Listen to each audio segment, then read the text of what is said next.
दिन के बाद, आज से 2 दिन के बाद मैं सीएम की कुर्सी से इस्तीफा देने जा रहा हूं।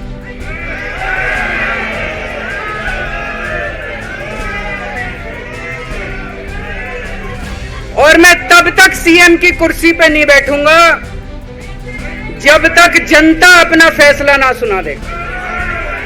मैं जनता के बीच में जाऊंगा, गली गली में जाऊंगा, घर घर में जाऊंगा, और जब तक जनता अपना फैसला ना सुना दे कि केजरीवाल ईमानदार है, तब तक मैं सीएम की कुर्सी के ऊपर नहीं बैठूंगा। भारत माता की, भारत माता की, इनकलाब, वंदे वंदे।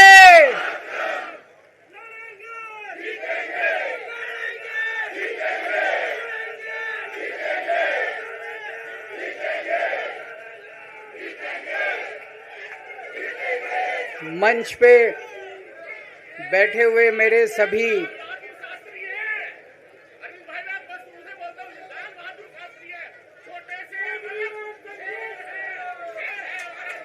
शुक्रिया।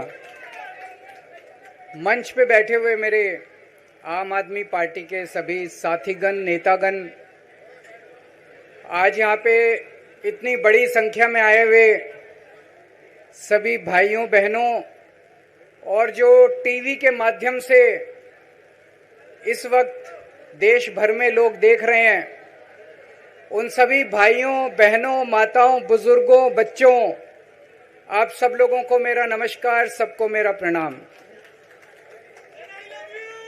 आई लव यू टू।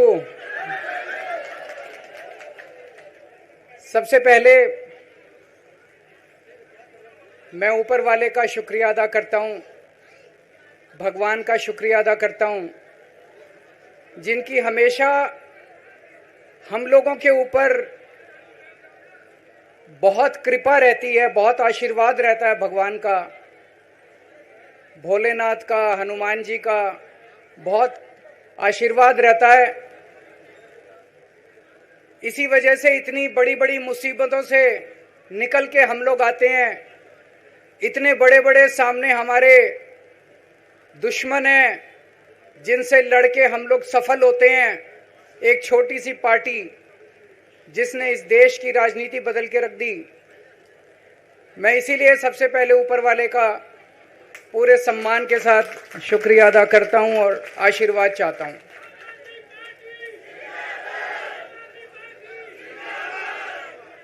मैं उन लाखों लाखों लोगों का शुक्रिया अदा करता हूं जिन्होंने हम लोगों के लिए, जब हम लोग जेल में थे, मैं, मनीष सिसोदिया जी, संजय सिंह जी, विजय नायर जी, अभी सतिंदर जैन जी हैं, अमानतुल्लाह खान हैं, उनको वो भी जल्दी आएंगे मैं उम्मीद करता हूं। जिन जिन लोगों ने हमारे लिए दुआएं की, मन्नतें मांगी, मंदिर मस्जिद गिरजे गुरुद्वारे गए, उन सब लोगों का मैं तहे दिल से शुक्रिया अदा करता हूं।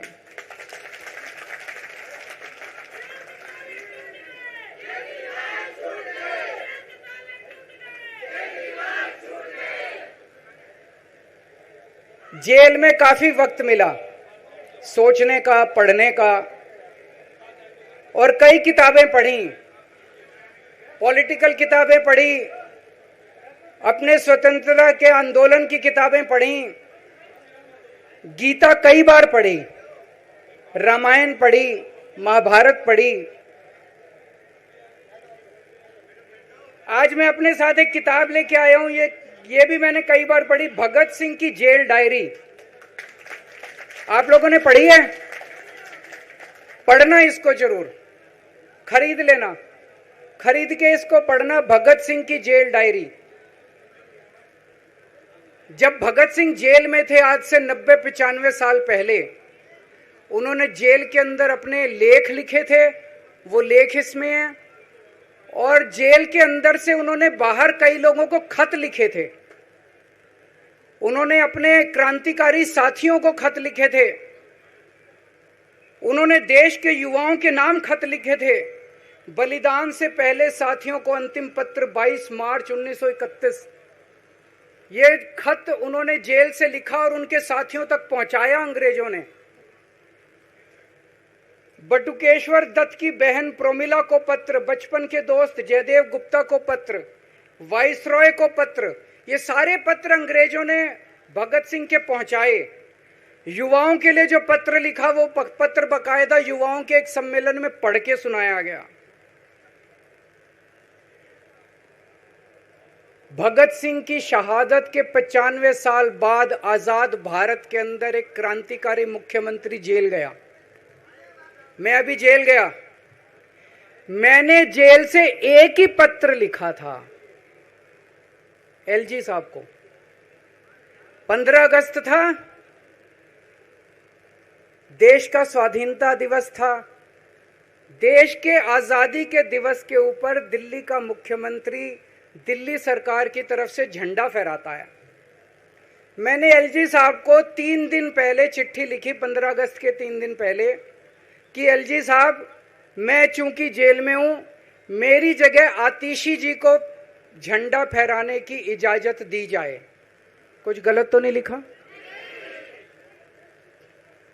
वो चिट्ठी मेरी एलजी साहब तक नहीं पहुंचाई गई, मुझे चिट्ठी वापस करी गई और मेरे को ये वार्निंग जारी की गई। ये वार्निंग भी लेके आया हूं, जिंदगी भर साथ रखूंगा ये मेरे को वार्निंग दी गई कि दूसरी बार अगर आपने एलजी साहब को चिट्ठी लिखने की हिम्मत करी तो आपके साथ जो फैमिली मुलाकात होती है हर हफ्ते, वो फैमिली मुलाकात बंद कर दी जाएगी।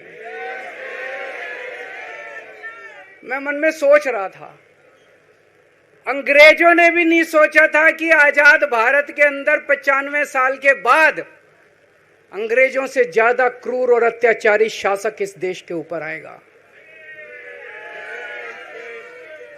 आपने सुना होगा बटुकेश्वर दत्त और भगत सिंह ने असेंबली में एक बम फेंका था, या सुना है सब लोगों ने? तो दोनों को जेल हुई, दोनों को एक ही जेल में रखा गया, बगल बगल वाली कोठरी में रखा गया। ये मैं चिट्ठी पढ़ के सुना रहा हूं आपको भगत सिंह की, जो उन्होंने प्रोमिला को, बटुकेश्वर दत्त की बहन को लिखा। कल रात बट्टू को किसी दूसरी जेल में भेज दिया गया है, तब तक वो उनके साथ ही था भगत सिंह के। ये चिट्ठी 17 जुलाई 1930 की है। उनकी जुदाई मेरे लिए असहाय हो रही है। भगत सिंह लिख रहे हैं बटुकेश्वर दत्त की बहन को कि बटुकेश्वर दत्त की जुदाई मेरे लिए असहनीय हो रही है। आज पहला दिन है जब मैं अपने को पूरी तरह उद्विग्न पा रहा हूं और मेरे लिए हर मिनट एक बोझ बन गया है। एक मित्र से जुदा होना सचमुच सगे भाई से भी ज्यादा प्रिय थे मेरे को बटुकेश्वर। तो दोनों साथ रहते थे। 95 साल के बाद मनीष सिसोदिया और केजरीवाल एक ही केस में जेल जाते हैं। मनीष सिसोदिया को अलग जेल में रखते हैं, मेरे को अलग जेल में रखते हैं, साथ मिलने की इजाजत नहीं दी जाती। आजादी की लड़ाई जब हुई, जवाहरलाल नेहरू जेल गए, महात्मा गांधी जेल गए, बाबा साहब अंबेडकर जेल गए, चंद्रशेखर आजाद जेल गए, अशफाकुल्ला जेल गए, कितने स्वतंत्रता सेनानी जेल गए, कई कई सालों तक जेल गए। जब वो जेल जाते थे, उनसे मुलाकात के लिए उनके साथी उनसे मिलने जाया करते थे, उनके घर के लोग जाते थे, उनके रिश्तेदार उनसे मिलने जाते थे, और जब वो मिलने के लिए जाते थे वो उनसे पॉलिटिकल बातें करते थे। वो उनसे बातें करते थे कि कैसे अंग्रेजों को उखाड़ के फेंकना है जब मिलने के लिए जेल में जाते थे। जब मैं जेल में था, एक दिन संदीप पाठक मेरे से मिलने के लिए आया। मैं भी पॉलिटिकल आदमी हूं, वो भी पॉलिटिकल, हमारी पार्टी का संगठन मंत्री है। आके उसने मेरे से पॉलिटिकल बातें करी। और क्या करता, रोमांटिक बातें थोड़ी करता। तो पॉलिटिकल आदमी वो, पॉलिटिकल आदमी मैंने उससे पूछा देश में क्या चल रहा है, उसने देश की पॉलिटिकल हालत बताई। मैंने उससे पूछा पार्टी में क्या चल रहा है, उसने संदीप पाठक को ब्लैकलिस्ट कर दिया गया। उसके बाद मेरे से मिलने नहीं दिया गया। भगत सिंह जब फांसी पे चढ़े, उन्होंने सपने में भी नहीं सोचा था कि ऐसा भारत होगा। आज से 95 साल के बाद इस देश के अंदर इतनी क्रूर और अत्याचारी सरकार आएगी कि अंग्रेजों को भी पीछे छोड़ देगी। दोस्तों,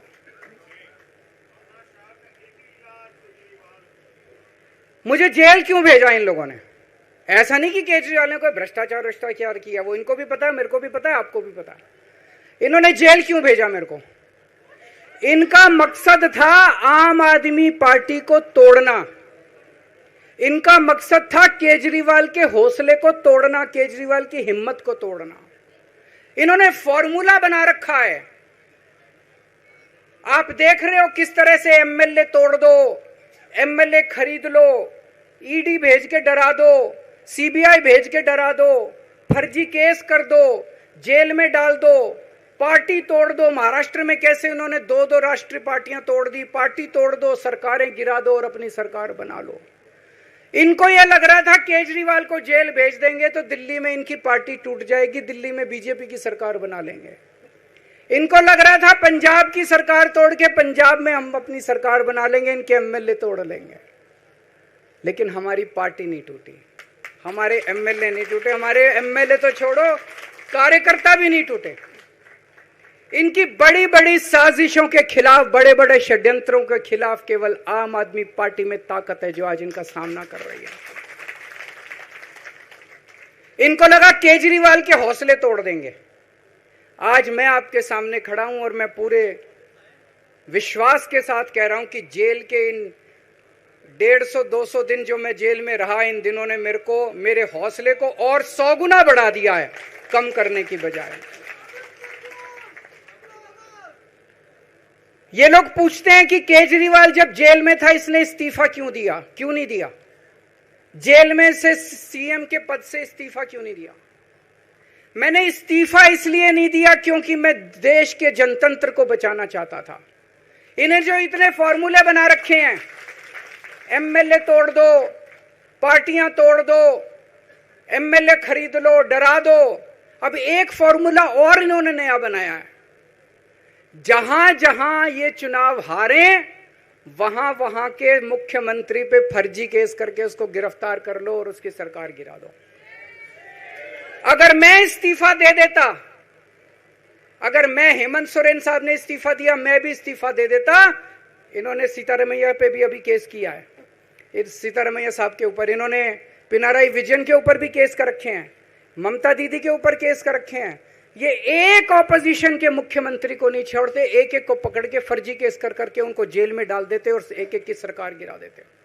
मैं जेल में गया, अभी 10 दिन पहले सुप्रीम कोर्ट की एक बेंच ने पूछा सरकार से कि जेल के अंदर से सरकार क्यों नहीं चल सकती। बड़ा आप लोगों ने अखबार में, सुप्रीम कोर्ट ने पूछा है केंद्र सरकार से कि जेल के अंदर से सरकार क्यों नहीं चल सकती, तो जेल के अंदर से सरकार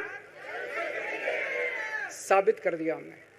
अब मैं देश के सारे नॉन बीजेपी मुख्यमंत्रियों से हाथ जोड़ के विनती करना चाहता हूं, अब अगर प्रधानमंत्री जी हिम्मत करें आप पे फर्जी केस करके आपको जेल में डालें, इस्तीफा मत देना, किसी हालत में इस्तीफा मत देना, जेल से सरकार चलाना हम सबको मिलकर। ऐसा नहीं कि हम पद के लालची हैं, ऐसा नहीं कि मुख्यमंत्री पद हमारे लिए महत्वपूर्ण है, इसलिए क्योंकि हमारे लिए हमारा संविधान जरूरी है, हमारा देश जरूरी है, जनतंत्र जरूरी है, जनतंत्र को बचाना जरूरी है। इतने भारी बहुमत से जीती हुई सरकार, एक बार 70 में से 67 सीट आई, एक बार 70 में से 62 सीट आई और आप पकड़ के जेल में डाल दोगे और कहोगे इस्तीफा दे।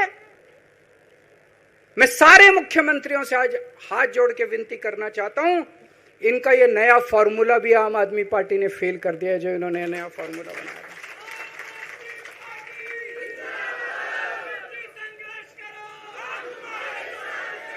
आज इनकी हर षड्यंत्र, हर साजिश से सामना करने की ताकत आम आदमी पार्टी में है। क्यों?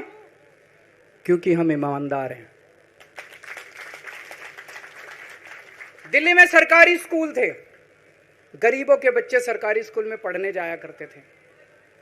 सरकारी स्कूलों की हालत बहुत खराब थी, गरीबों के बच्चों का कोई भविष्य नहीं था।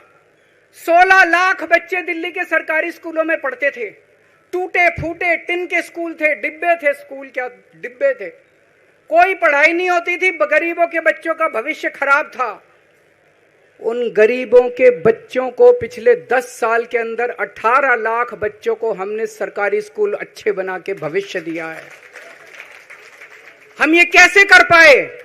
हम ये कर पाए क्योंकि हम ईमानदार हैं।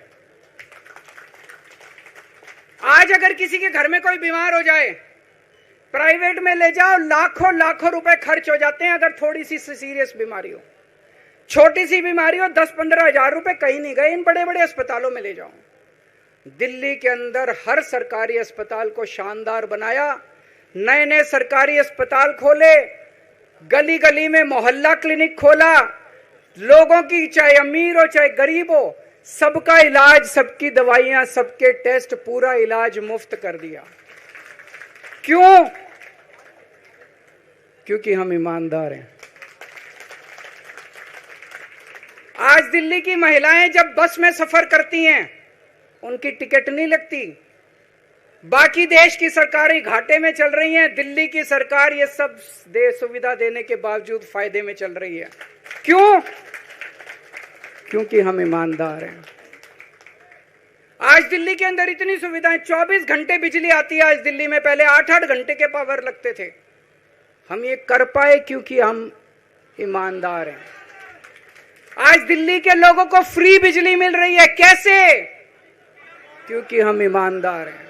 आज दिल्ली में जगह जगह सीसीटीवी कैमरे लग गए, स्ट्रीट लाइट्स लग रही हैं, लोगों को तीर्थ यात्रा कराई जा रही है। इतने कच्ची कॉलोनियों के अंदर पिछले 75 साल में इतनी सड़कें और गलियां नहीं बनी जितनी पिछले 10 साल के अंदर हमने सड़कें और गलियां बना दी।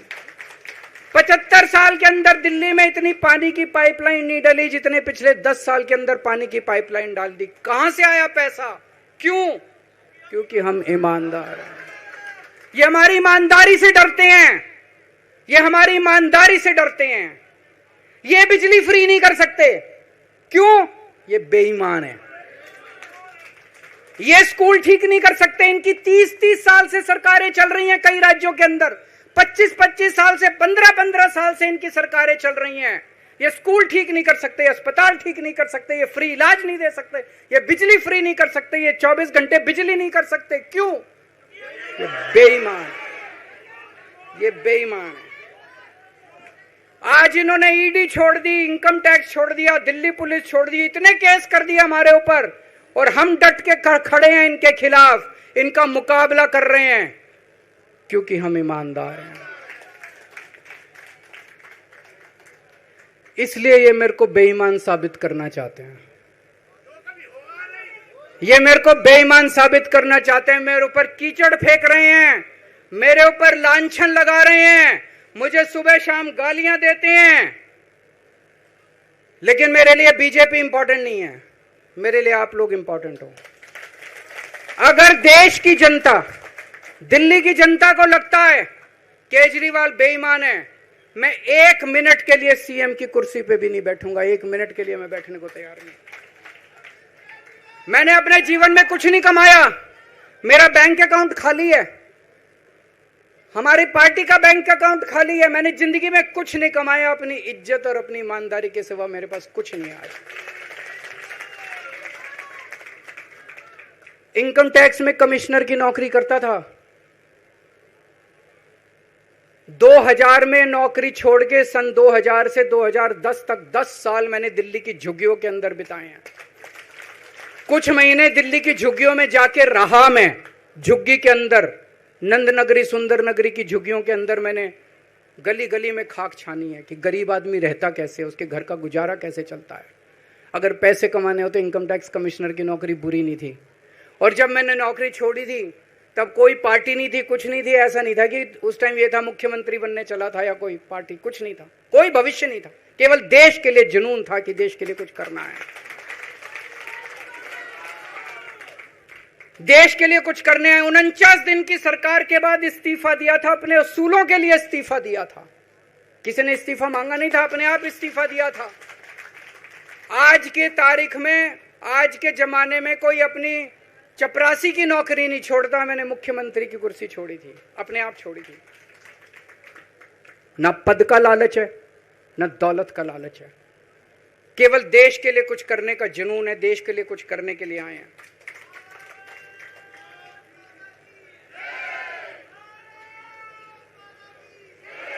इन्होंने मेरे ऊपर आरोप लगाए, मनीष जी के ऊपर आरोप लगाए हैं। इस देश का जो सबसे कठोर कानून है ईडी का कानून, पीएमएलए, जिसमें बेल भी नहीं मिलती, बेल मिलनी भी मुश्किल है, उसके अंदर हमारे ऊपर तरह तरह के इन लोगों ने आरोप लगाए हैं। कोर्ट से हमको बेल मिल गई, उसके बावजूद आज की तारीख में आज जो स्थिति है, इससे फालतू कोर्ट और कुछ नहीं कर सकता था जितना कोर्ट ने कर दिया हमारे पक्ष में। हम कोर्ट के बहुत शुक्रगुजार हैं। कोर्ट ने हमें बेल दे दी, अभी बेल तक ही दे सकता था। अब ये केस चलेगा। मैंने वकीलों से पूछा, मैंने कहा मेरा दिल कहता है कि जब तक ये मैं कोर्ट से बरी होके ना आ जाऊं तब तक मैं सीएम की कुर्सी पे नहीं बैठूंगा। उन्होंने कहा जी ये 10 साल चलेगा केस, कोई कह रहा है 15 साल चलेगा केस, कोई कह रहा है 20 साल चलेगा केस। तो केस ये अभी लंबा चलेगा। आज कोर्ट जितना कर सकता था, कोर्ट ने हमारे पक्ष में निर्णय लिया है, हमें बेल दे दी। उन्होंने ऐसे कानून में जिसमें बेल मिलनी नामुमकिन होती है, उन्होंने बेल दे दी। आज मैं आपकी अदालत में आया हूं, जनता की अदालत में आया हूं, आपसे पूछने के लिए आया हूं, क्या आप केजरीवाल को ईमानदार मानते हो कि गुनहगार मानते हो?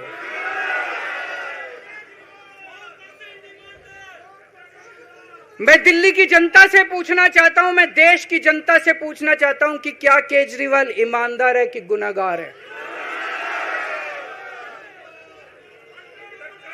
दोस्तों, 2 दिन के बाद, आज से 2 दिन के बाद मैं सीएम की कुर्सी से इस्तीफा देने जा रहा हूं।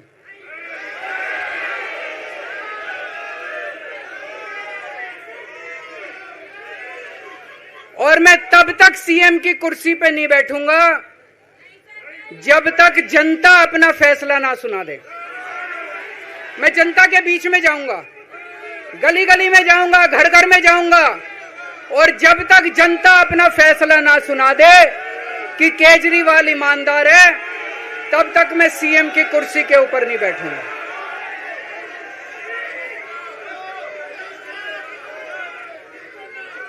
आज से कुछ महीने बाद चुनाव है, दिल्ली के चुनाव है। मैं जनता को निवेदन करना चाहता हूं, अपील करना चाहता हूं, अगर आपको लगता है केजरीवाल ईमानदार है, मेरे पक्ष में वोट दे देना। अगर आपको लगता है केजरीवाल गुनहगार है, मेरे को वोट मत देना। आप अगर मेरे को, आपका एक एक वोट मेरी ईमानदारी का सर्टिफिकेट होगा। अगर आप मेरे को वोट देके जिताओगे और अगर आप कहोगे कि केजरीवाल ईमानदार है, तो चुनाव के बाद, उसके बाद जाके मैं सीएम की कुर्सी पे बैठूंगा। तब तक मैं सीएम की कुर्सी पे नहीं बैठूंगा।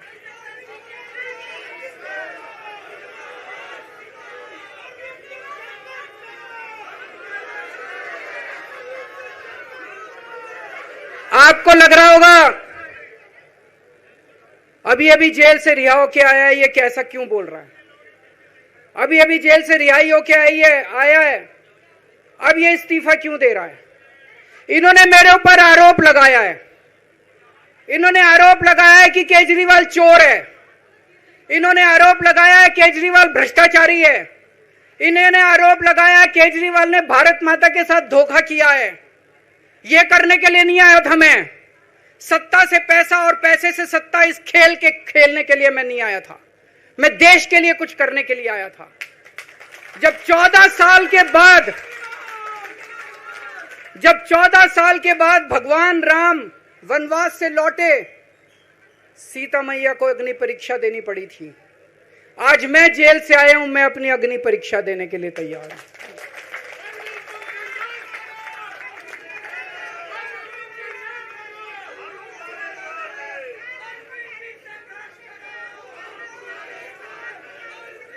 ये कुछ लोग बोल रहे हैं सुप्रीम कोर्ट ने कुछ कंडीशंस लगाई हैं, काम नहीं कर पाएंगे।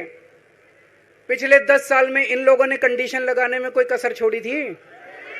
एलजी साहब ने कंडीशन लगाने में कोई कसर छोड़ी थी?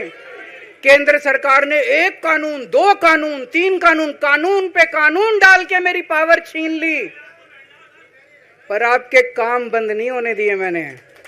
ये कंडीशन हमारे लिए कोई वो नहीं रखती, कोई हमारे लिए अड़चन पैदा नहीं करती ये कंडीशन।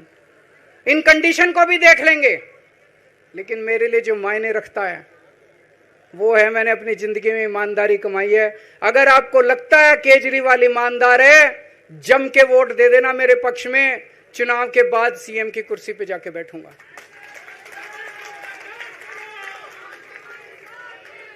फरवरी में चुनाव है। आज इस मंच से मैं मांग करता हूं कि ये चुनाव नवंबर में कराए जाएं, महाराष्ट्र के साथ कराए जाएं, तुरंत कराए जाएं चुनाव।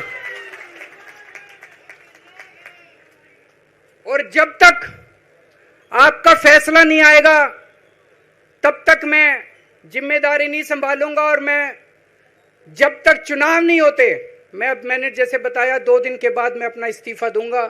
जब तक चुनाव नहीं होते तब तक मेरी जगह आम आदमी पार्टी से कोई और मुख्यमंत्री बनेगा।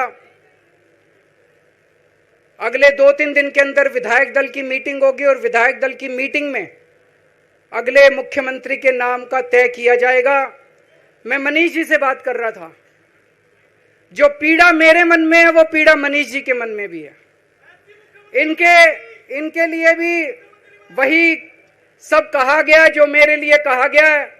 मनीष जी का भी कहना है कि ये दिल्ली के उप मुख्यमंत्री और शिक्षा मंत्री और मंत्री का पद तभी संभालेंगे जब दिल्ली की जनता कहेगी कि मनीष सिसोदिया ईमानदार है। तो मैं और मनीष सिसोदिया हम दोनों का फैसला आपके हाथ में है, जनता के हाथ में है। हम दोनों जनता की अदालत में जा रहे हैं, गली गली जाएंगे, जनता के बीच में जाएंगे और उनसे पूछेंगे, अगर जनता कहेगी ईमानदार है तो हम आके इसकी कुर्सी पे बैठेंगे। 2020 में आया था मैं, 2020 में मैंने कहा था, मैंने अगर काम किया हो तो मेरे को वोट देना और काम नहीं किया हो तो वोट मत देना। कहा था कि नहीं कहा था? आज मैं आपके बीच में आया हूं, मैं कह रहा हूं अगर मैं ईमानदार हूं तो वोट देना, अगर मैं बेईमान हूं तो वोट मत देना, बिल्कुल मत देना। भारत माता की, भारत माता की। Stay ahead with our cutting-edge news app. Instantly access the latest shorts in just 1 minute and breaking news in just 50 words. Download now for a smarter, faster news experience.